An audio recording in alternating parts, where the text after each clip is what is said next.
Срыв перемирия и бои на фронте. Кто кого атакует? Перекрытие столицы, отключение интернета, связи, фильтрация на улицах. Парад Победы в Москве. Детали. Трибунал для Путина. Министры ЕС собираются во Львове, чтобы принять окончательное решение, когда хотят отправить Путина за решетку. Германия обвинила Россию во лжи, заявление о Красной армии и действиях Кремля, чего потребовал президент ФРГ. Встреча Путина и Трампа, а также переговоры Зеленского с президентом США. Америка собирается выйти из переговоров, но договаривается с Россией о поставках газа. А также масштабное чрезвычайное происшествие в Узбекистане и мир с новым папой римским. С какой попытки выбрали? Досмотрите. Всем привет, это «Время Прядко», коротко, четко и по делу о том, о чем говорят в мире. Если вам есть что сказать, делитесь своими мыслями и отвечайте на мои вопросы в комментариях. За лайк и подписку буду особенно благодарен. Время начать. Президент Германии обвинил Путина во лжи и в искажении исторической правды. Он считает, что Кремль использует подвиги Красной армии во Второй мировой войне для пропаганды. В частности, Штайнмайер заявил, что война в Украине не имеет ничего общего в борьбе против нацистского режима. Мы также знаем, какой вклад внесла Красная армия. Русские, украинцы, белорусы, все, кто в ней воевал. По меньшей мере 13 миллионов из этих солдат и еще столько же мирных жителей погибли. Красная армия освободила Освенцим, и мы не забываем всего этого. Но именно поэтому мы решительно выступаем против сегодняшней исторической лжи Кремля. Даже если на праздновании Победы в Москве это снова будет заявлено. Война против Украины — это не продолжение борьбы с фашизмом. Агрессивная война Путина, его кампания против свободной, демократической страны не имеет ничего общего с борьбой против нацистского режима во Второй мировой войне. Немцы боятся новой войны. Таких около 2/3. Согласно данным опроса, проведенного по заказу АРД и опубликовано немецкими изданиями, 64% граждан Германии испытывают значительные или очень сильные опасения относительно угрозы большой войны в Европе. На востоке Германии страх сильнее, чем на западе, 69% против 62%, а женщины выражают большую тревогу по сравнению с мужчинами, 73% против 53%. Различия в уровне образования, дохода или политических предпочтений почти не влияют на эти настроения. Друзья, за последние 2 года точно появилось невероятное количество публикаций в прессе со ссылками на спецслужбы как Германии, так и разведок других стран о том, что война в Европе все-таки неизбежна. Вы, вероятно, помните, что по таким заявлениям она должна начаться в конце этого десятилетия. Верите ли вы в такой сценарий, и если бы НАТО и Россия столкнулись в такой битве, то как считаете, как долго эта битва бы продлилась? Пишите варианты в комментариях.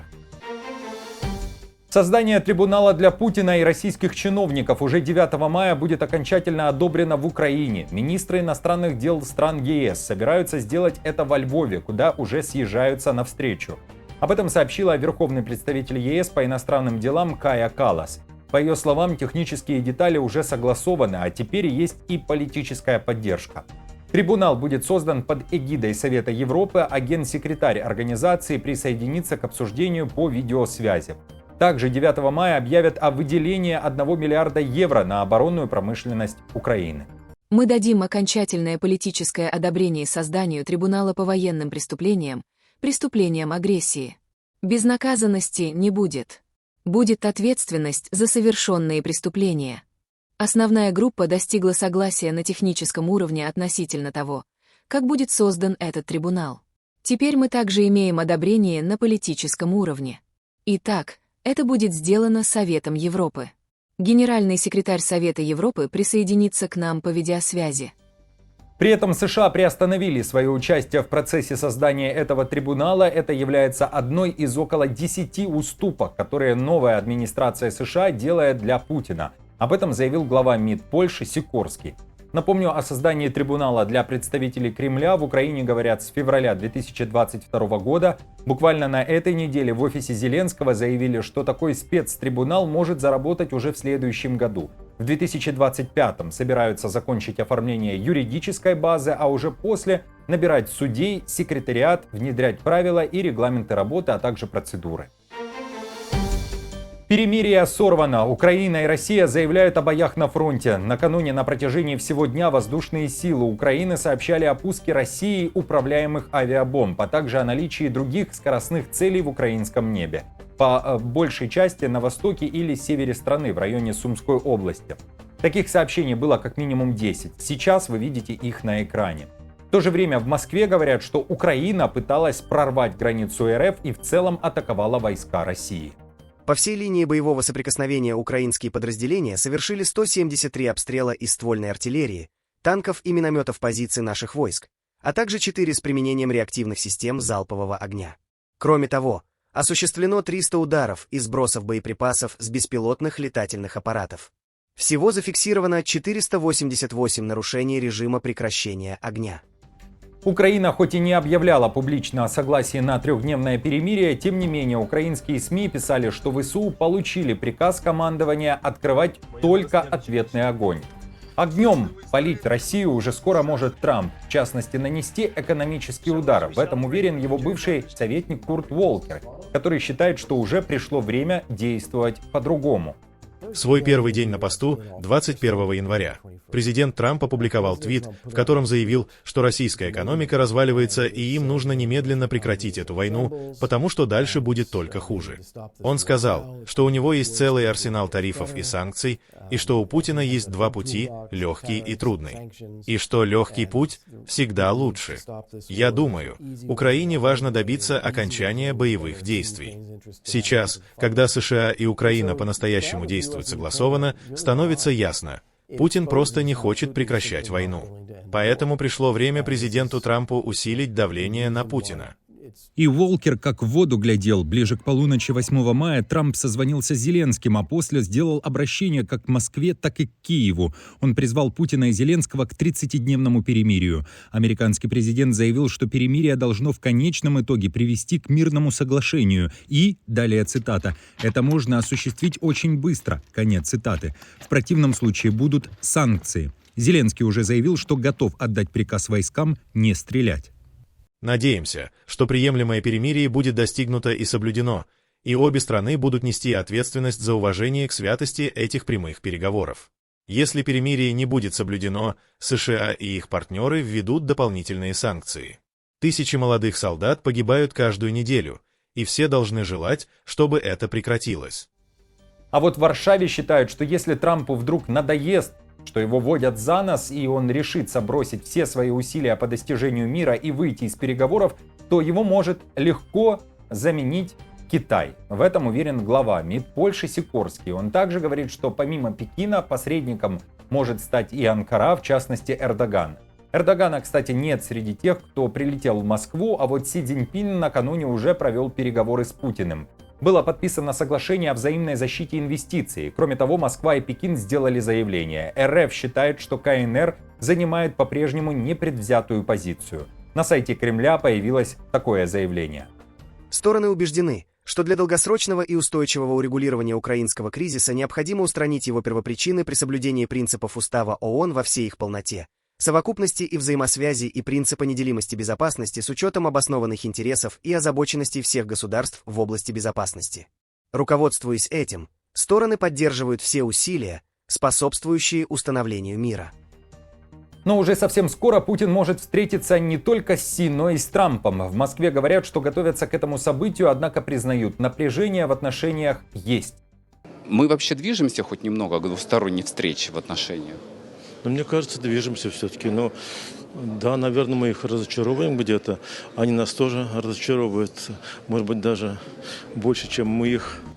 Тем временем Россия сегодня сталкивается с беспрецедентными мерами безопасности. Кремль решил обрубить мобильный интернет во всей европейской части России. Такое решение принял Роскомнадзор по требованию Совбеза. Блокировка связи будет действовать на 60% территории страны. Это беспрецедентный случай в истории России, накануне писали СМИ РФ. К тому же из-за парада в Москве, по данным телеграм-канала ВЧК ОГПУ, приближенного к силовикам РФ, говорится, что с ночи началось перекрытие центра Москвы.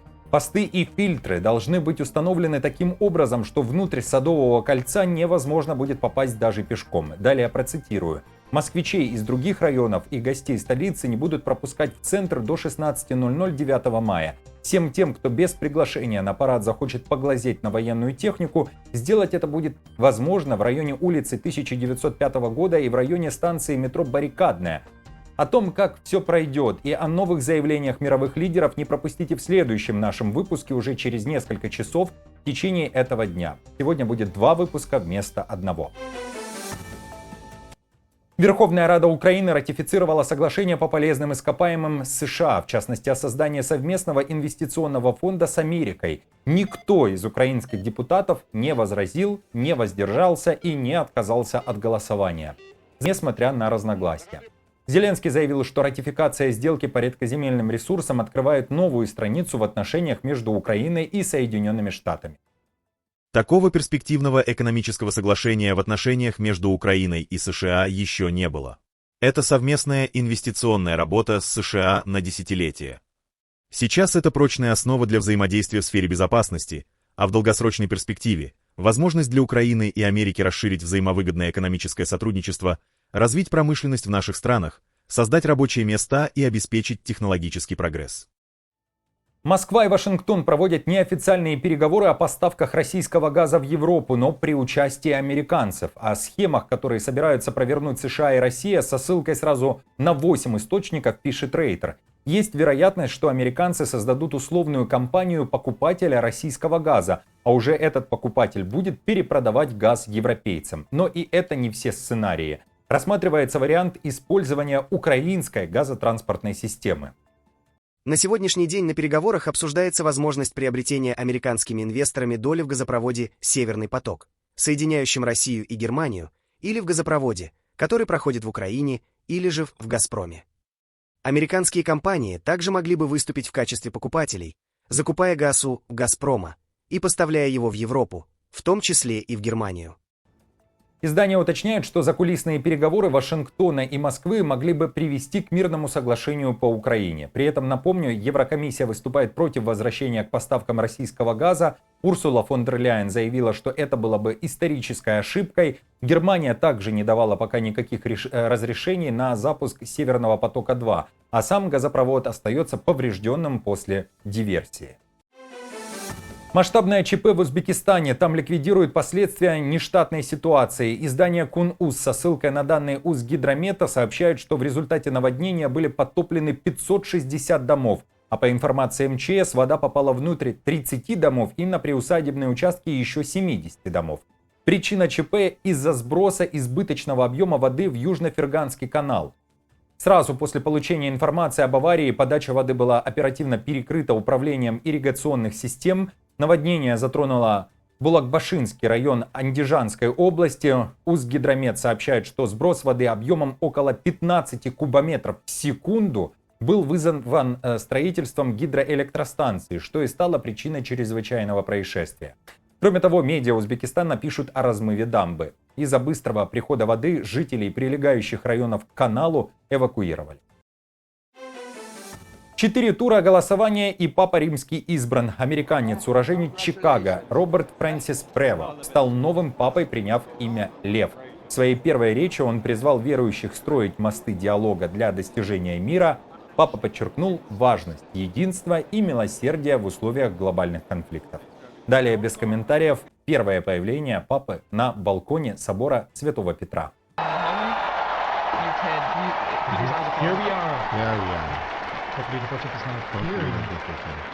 Coming through the central loggia of the basilica. And the warriors. And the applause going up, the hooting, the waiting, the smiles. How amazing. And Dr. Elizabeth was talking about the symbolism of the red that he's wearing. You know, it is a sacrificial role, and that is the symbol of the senator at the same level as the lodge. Beautiful thing. Beautiful thing. He's smiling, taken by the moment. I think going through his mind, you know, the weight of... Yeah. And after this, now, Pope Leo XIV is to the city and to the whole world. So that blessing extends to... Друзья, спасибо вам за комментарии и за поддержку лайком. Новости за неделю собраны в плейлист. Переходите и смотрите. До встречи.